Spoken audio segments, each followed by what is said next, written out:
Well, that is indeed a risk that there's going to be some external pressure after the internal pressure that we've now seen due to the fiscal cliff has really failed to produce a long-term strategy on how to deal with the cliff.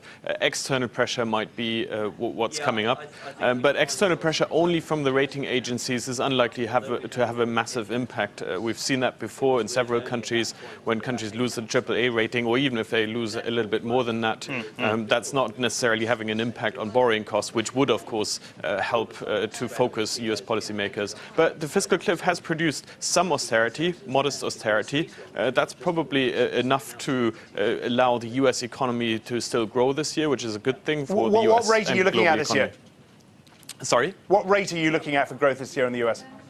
We're expecting about 2% growth, so about the same as last year. That includes about 1% of fiscal drag. Now, the drag might be a little higher, but the latest data has been pretty good. So we would stick with our 2% growth target for the US for 2013. You start your note this morning with the sentence, markets in the global economy can breathe a sigh of relief. Finally, and not too late, the Congress has done this. How long is this relief going to last, you think?